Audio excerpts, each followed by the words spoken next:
TV7 Israel News is made possible thanks to your generous donations. Shalom and good evening. This is TV7 Israel News broadcast to you from Jerusalem. And in today's top stories, the Islamist Hamas organization is threatening to escalate violence against Israel unless it immediately transfers funds which are donated monthly by Qatar to the Gaza Strip. Israel's pledge to the United States to observe a policy of no surprises between the two allies has infuriated Jerusalem's opposition head Benjamin Netanyahu, who vocally rebuked the pledge as a threat to the country's national security. Despite Washington's demand to so-called lengthen and strengthen the nuclear agreement with Tehran after a joint return to compliance, Iran's newly elected President Ebrahim Raisi asserts that negotiating the Islamic Republic's regional activities and missile program is out of the question.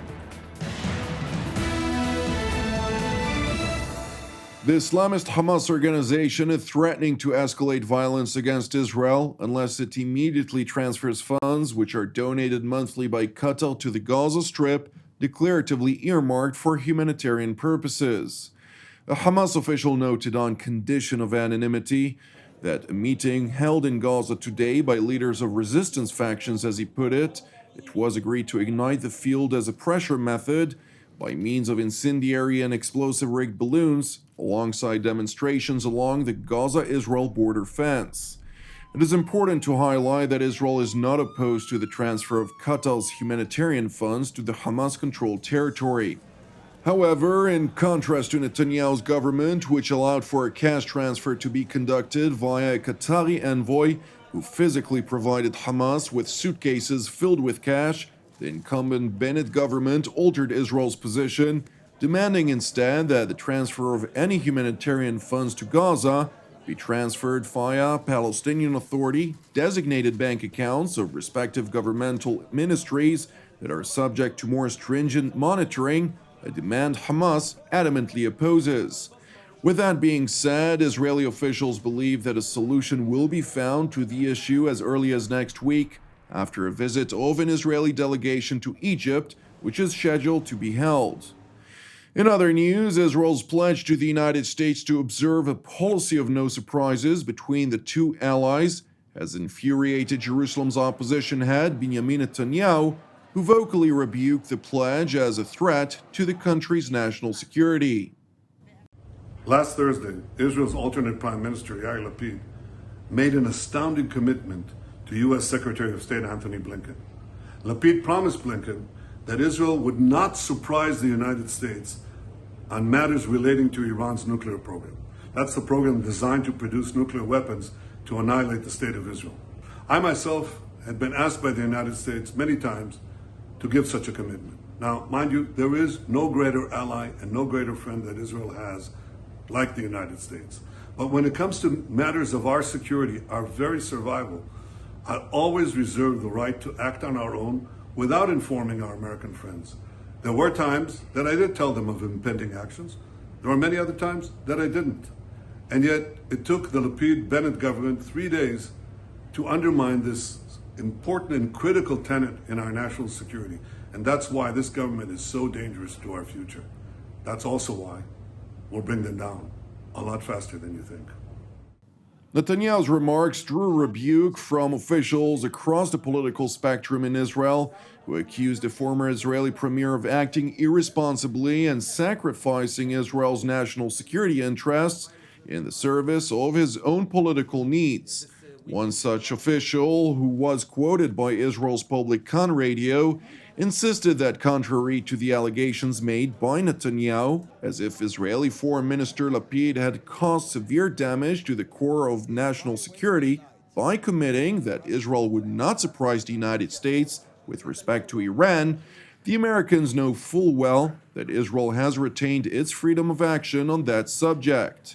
They also know that Israel is preparing a military option, and that is not an issue that is generally discussed by a Secretary of State with a foreign minister, but rather by either the President and the Prime Minister or the Secretary of Defense and Defense Minister.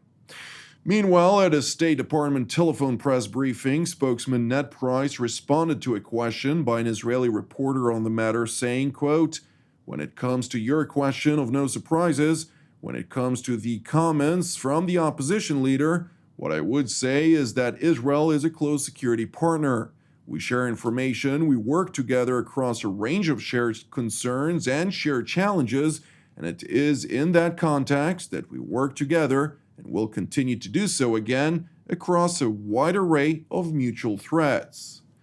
In other yet related news, IDF Chief of General Staff Lieutenant General Aviv Kochavi is currently visiting the U.S. Capitol for a series of meetings with his American counterpart, Chairman of the Joint Chiefs of Staff 4-Star General Mark Milley, as well as with the Secretary of Defense Lloyd Austin, in talks that chiefly focus on the malign behavior of the Islamic Republic of Iran, Hezbollah's missile capabilities in Lebanon, and challenges regarding the Gaza Strip. Today at the Pentagon, the two leaders discussed several issues of mutual concern, including the current security environment throughout the Middle East. General Milley reaffirmed, of course, the U.S. commitment to its relationship with Israel.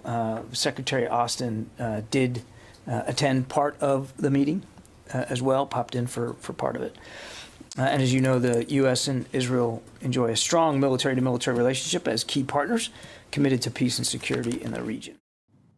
The IDF spokesperson's unit in a written statement mentioned that the Israeli military's chief of general staff seized the opportunity to explain the threat created by returning to the original nuclear agreement and emphasized that all measures should be taken to prevent Iran from achieving military nuclear capabilities. Following their discussion, the American and Israeli military chiefs attended a joint intelligence and operational briefing. Meanwhile, at the White House, Press Secretary Jen Psaki responded to a question with regard to Iran's President-elect Ebrahim Raisi, who stressed that he does not wish to meet with President Joe Biden, nor does he intend to engage on the components of the 2015 nuclear agreement. Well, we don't currently have diplomatic relations with Iran or any plans to meet with at the leader level, so it's unclear that anything has actually changed on that front. I will say that the president's view and our view is that the decision maker here is the supreme leader. That was the case before the election, is the case today, will be the case probably moving forward. The Iran nuclear negotiating teams just finished their 6 rounds of talks. They have not yet announced the 7th round, but as is typical, they're back consulting with capitals, and we're looking forward to seeing where that goes moving forward. In light of the newly elected Iranian president's track record on human rights, serving the Ayatollah regime as one of the 4 persons who oversaw mass executions of thousands of Iranian political prisoners in 1988, and is therefore personally sanctioned by both the United States and the European Union, Psaki emphasized that Raisi will be held accountable for violations of human rights on his watch going forward. Well, first let me say that the new president will of course be held accountable for violations of human rights on his watch going forward. We strongly urge the Iranian government, regardless of who is in power, to release political prisoners, improve respect for human rights and fundamental freedoms for all Iranians. Again, I would note, and let me just say on the sanctions piece, that as we're in these discussions, in the middle of these discussions, after the 6th round, the precise nature and sequence of the sanctions-related steps the United States would need to take to achieve a mutual return to compliance with the JCPOA is a subject of the talks and of the discussions. And we certainly understand, as we've seen in past rounds of these negotiations, that there will be a range of rhetoric to address political needs at home. We understand that. But our focus remains on these negotiations that we look forward to continuing to participate in. Earlier in the Iranian capital Tehran, President-elect Raisi seized his first televised appearance since winning the election to voice rhetoric against the West, including a first warning to the United States. برجام رو امریکایی‌ها نقض کردن و اروپایی‌ها هم به تعهداتشون عمل نکردن. من تأکیدم به امریکا آن است که بر اساس برجام شما موظف به رفع همه تحریم‌ها بودید و نکردید برگردید و تعهد خودتون را اجرا کنید. و به اروپایی ها هم این است که حتما تحت فشارها و سیاستهای خارجی امریکایی ها قرار نگیرید و اون چه متعهد شدید در برجام به تعهدات خودتون عمل کنید.